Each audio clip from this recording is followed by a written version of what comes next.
Assalamualaikum warahmatullahi wabarakatuh. Alhamdulillahirabbil alamin wassalatu wassalamu ala rasulullahu ajmain.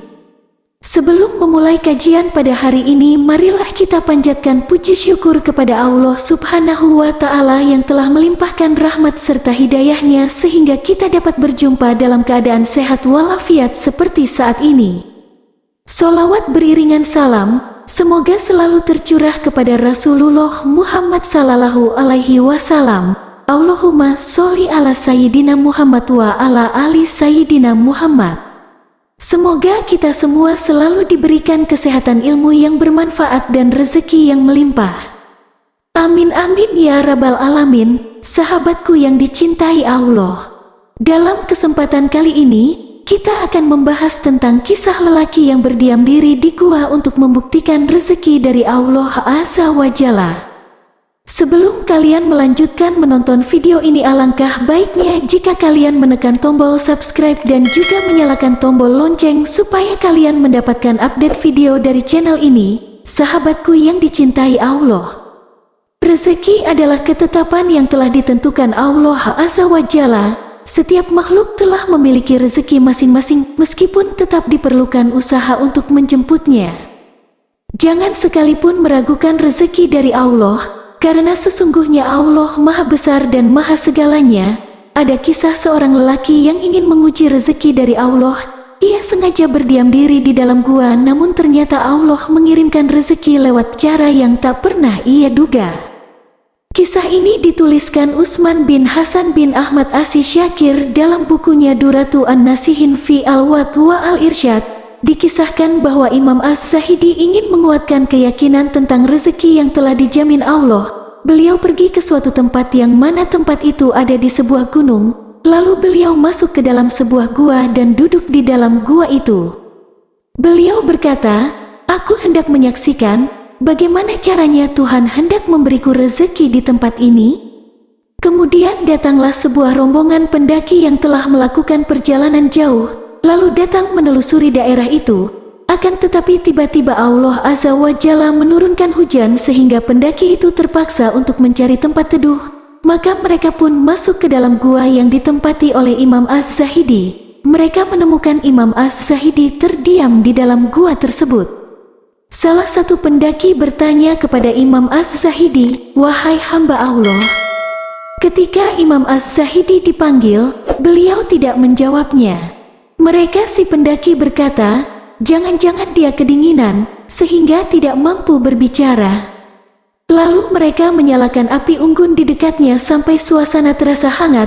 Lalu beliau diajak bicara lagi, akan tetapi Imam Az-Zahidi tidak menjawab pertanyaan mereka.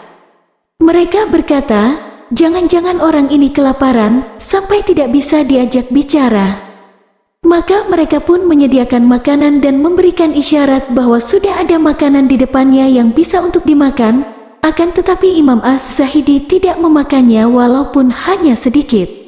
Mereka berkata, "Jangan-jangan orang ini sudah lama tinggal di gua ini, sehingga dia tidak mendapatkan makanan sedikit pun. Oleh karena itu buatkanlah susu panas agar ia dapat meminumnya." Mereka lantas membuatkan bubur susu dengan gula dan menyajikan kepada Imam Az-Zahidi. Akan tetapi beliau tidak menoleh ke arahnya sama sekali. Mereka berkata lagi, "Jangan-jangan giginya sudah linu, susah untuk digerakkan, karena sudah lama tidak makan dan saking kelaparan." Kemudian di antara rombongan pendaki, ada dua orang laki-laki yang mau membantu untuk membuka mulutnya dan hendak menyuapkan makanan kepada Imam Az-Zahidi. Tiba-tiba seketika itu Imam Az-Zahidi tertawa. Mereka bertanya kepada beliau, "Apakah kamu gila?" Beliau menjawab, "Tidak, akan tetapi aku hendak ingin menguji Tuhanku. Bagaimana caranya Tuhan memberikan rezeki yang telah dijamin untukku? Sekarang aku mengerti bahwa Dia akan mengaruniakan rezeki kepada hambanya dalam segala hal, bagaimanapun keadaannya hambanya, dimanapun keberadaan hambanya." Hikmah dari cerita ini adalah bagaimana kita sebagai manusia, sebagai makhluk Allah tetap bertawakal dan selalu berprasangka baik kepada Allah Azza wa Jalla.